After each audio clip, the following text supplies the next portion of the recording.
شباب ازيكم؟ صباح الفل، اخباركم ايه؟ يا رب تكونوا بخير. هنحل مع بعض النهارده المحافظة التانية، محافظة الجيزة، ونحاول نشوف شكل الامتحان بيجي ازاي، وايه الأسئلة اللي هتبقى مختلفة، وهيختلف في ايه عن القاهرة، ويا ترى هو أصعب ولا أسهل. هنحل مع بعض ونشوف. نبدأ بأول سؤال: true or false. The electric current is the flow of electric positive charge through a conducting material. لغاية هنا كان صح، لكن هي مش بوزيتيف تشارج، هو فلو اوف الكتريك نيجاتيف تشارج. يبقى أول سؤال معانا مش مظبوط، أول سؤال غلط. هي نيجاتيف تشارج اللي هو فلو اوف الكترونز. تمام تمام. طيب مش على التاني. genes control the appearance of an individual's heredity traits. صح طبعا، صح. الجينز هي المسؤولة أو هي اللي بتتحكم عن ظهور الصفات الوراثية جوه جسم الإنسان. تمام. ده جزء ملغي من علينا. النيوكلير او الراديو اكتيف ده جزء ملغي من علينا. طيب مندل led the bee plant self pollinate for several times to be sure of the purity of this trait. صح طبعا. يبقى هو قاعد يزرعها كذا مرة ويتأكد إن الناتج اللي هيطلع هيبقى أصفر أو أخضر، فبالتالي نقدر نعمل عليها اكسبيرمنت أو تيست براحتنا واحنا متأكدين من الناتج اللي هيطلع من الأوف سبرينج. يبقى مندل فعلا عمل كده. طيب نخش على السؤال اللي بعده.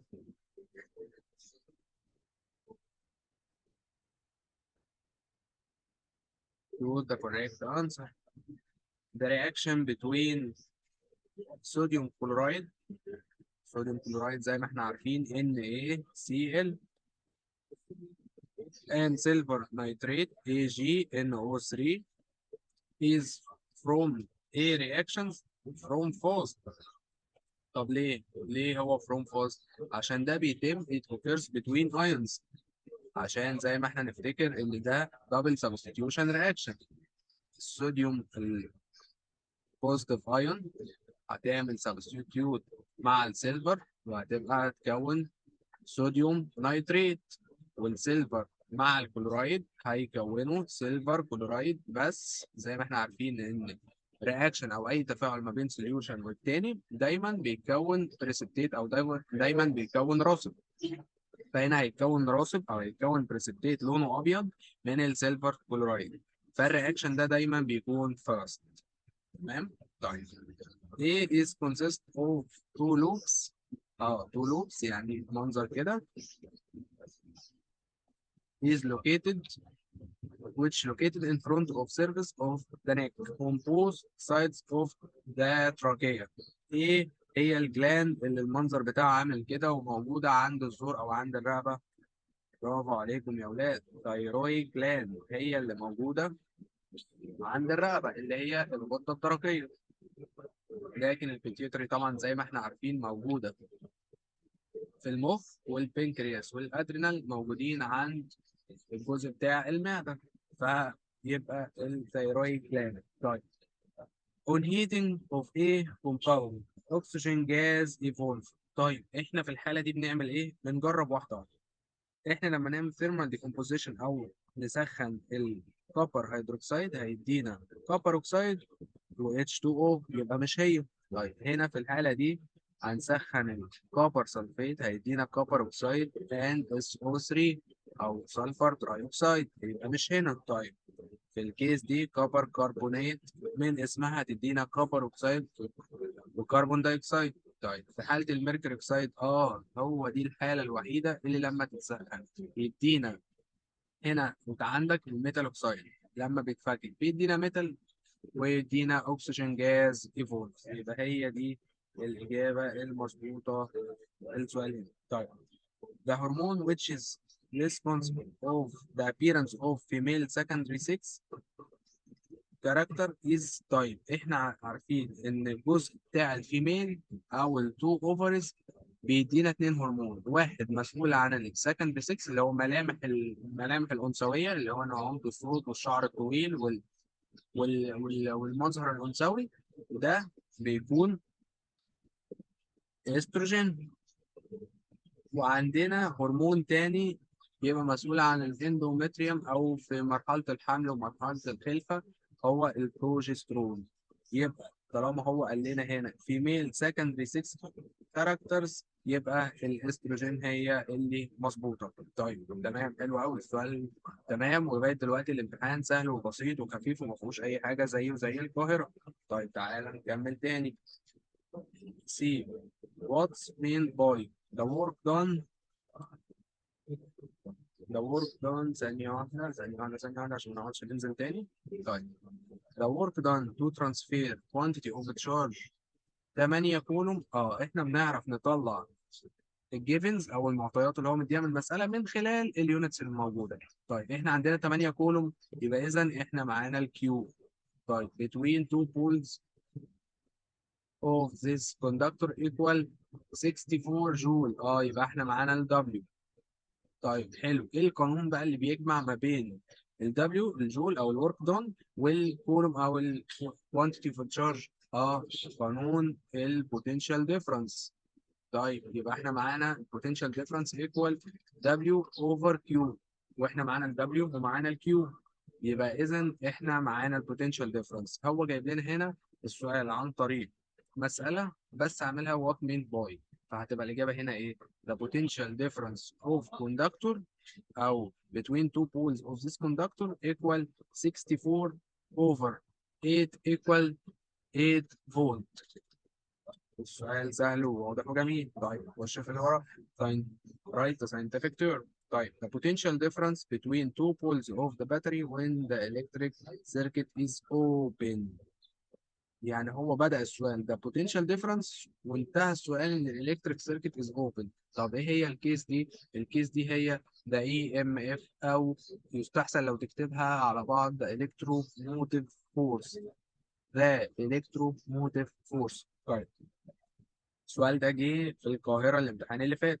The change in the concentration of the reactants and product at unit time. زي ما احنا اتفقنا وزي ما احنا حليناها، اللي تشينج التغيير اللي حصل في الكونسنتريشن ما بين اللي داخل الرياكشن وما بين اللي طالع من الرياكشن هو the rate of the reaction.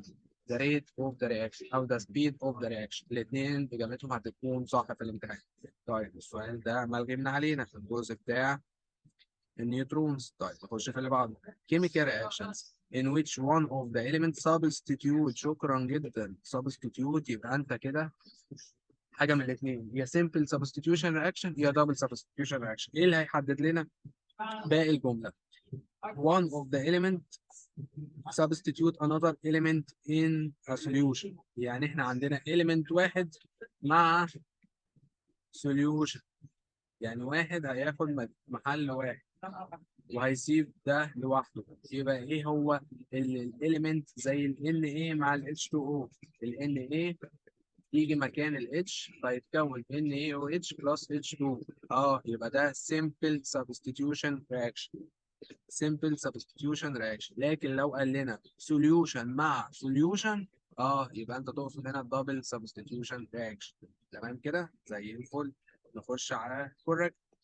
in the reaction H2 plus copper oxide في وجود حرارة هيدينا copper plus H2O. ايه هو الاكسدايزنج ايجنت؟ طيب ده هنا هو مسهلها خالص. احنا اتفقنا ان الاكسدايزنج ايجنت او reducing ايجنت او اوكسيديشن او ريدكشن كل الكلام ده بيكون قبل السهم before the arrow، يعني هيكون يا H2 يا كوبر اوكسايد. طيب هو مش الهيدروجين يبقى الكوبر اوكسايد ده بالمفهوميه كده. طيب لو حبينا نجيبها بقى واحده واحده، احنا عندنا الهيدروجين حصل له اوكسيديشن. ليه؟ ان هو كان داخل H2 طلع H2O، يعني حصل له اوكسيديشن. يبقى هو الاكسيدايزنج ايجنت؟ لا، يبقى هو الريديوسنج ايجنت. تمام حلو قوي. ليه؟ عشان اللي بيحصل له اوكسيديشن بيبقى اسمه ريديوسنج ايجنت. طيب انت عندك الكوبر اوكسايد هنا كان داخل باكسجين طلع من غير الاكسجين، يعني حصل له ريدكشن، واللي بيحصل له ريدكشن بروسيس بيبقى هو اسمه ايه؟ اوكسيدايزنج ايجنت. يبقى الاجابه هنا هي الكوبر اوكسايد، ويستحسن لو تكتب له الكوبر اوكسايد مش CuO. تمام حلو قوي. طيب نخش على بعض. ده genetic structure of a pea plant wrinkled. اللي هو الجزء الريسيسيف اللي هو اللي بيبقى موجود بصفه قليله، and green seed، وبرضه green seed موجود بصفه قليله. يبقى احنا عندنا هنا التو تريتس، عندنا الصفتين اللي موجودين هم الصفتين الايه الريسيسيف، الصفتين اللي موجودين بشكل قليل عن الطبيعي. طيب انت عندك هنا ار كابيتال ار سمول واي كابيتال واي سمول، لا الاجابه هنا غلط، هي ار سمول ار سمول وواي سمول واي سمول. يبقى ار سمول ار سمول اللي هي بتاعت الرينكلز، وواي سمول واي سمول عشان الصفتين هنا ايه ريسيسيف، الصفتين هنا ريسيسيف، يبقى ار سمول ار سمول وواي سمول واي سمول. طيب نخش على بعض. The number of collisions between the reactant molecules decrease with increasing the temperature. لا طبعا، عشان احنا عندنا هنا الريليشن ما بين التمبريتشر وما بين سرعة التفاعل او السبيد اوف رياكشن علاقة proportional directly proportional، يعني علاقة طردية، يعني لو كل ما درجة الحرارة تزيد كل ما rate of reaction يزيد او السبيد اوف رياكشن بيزيد. طيب لو احنا حصل ان number of collisions عدد التصادمات بتاعنا قل، يبقى هيقل مع decreasing the temperature، مع decreasing the temperature. طيب نخش على آخر حاجة، the check difference from the recessive human traits. لا طبعا، الغمازات او البق بيبقى داخل جوه شويه اللي اسمها الغمازات دي مش من الحاجات الريسيسيف، لا ده بالعكس، دي من الحاجات الدومينانت، دي من الحاجات اللي اغلب الناس عندها الصفه دي اللي هي dominant human traits. حلو قوي السؤال، سهل لغايه دلوقتي وجميل، يا رب يجي لنا زيه. طيب نخش على جزء رقم أو جزء سي من السؤال التاني. ننزل بس تحت شوية عشان ما نقعدش نقلب. طيب what happens to the human when number of red blood cells decrease as a result of exposure to nuclear radiation؟ ده جزء ملغي من علينا. طيب حلو أوي، نخش على question 3. The only way for the hormones to reach their site of action is blood. طبعا blood. The only way، الطريق الوحيد للهرمون عشان يوصل للأجزاء المختصة بيه أو للأماكن بتاعته الصح عن طريق الهرمون، عن طريق الدم. يبقى the only way for the hormone to reach their sites of action is blood. طيب when we connect three، أول ما نلاقي كلمة مهمة نحط عليها خط عشان هنرجع لها تاني. 3 cells، يعني احنا معانا 3 similar cells، ثلاث بطاريات متشابهين. الالكتروموتيف فورس اوف ايتش 1 1.5 فولت، لكل واحده فيهم 1.5 فولت، يعني احنا معانا ثلاث بطاريات كل واحده فيهم 1.5 فولت.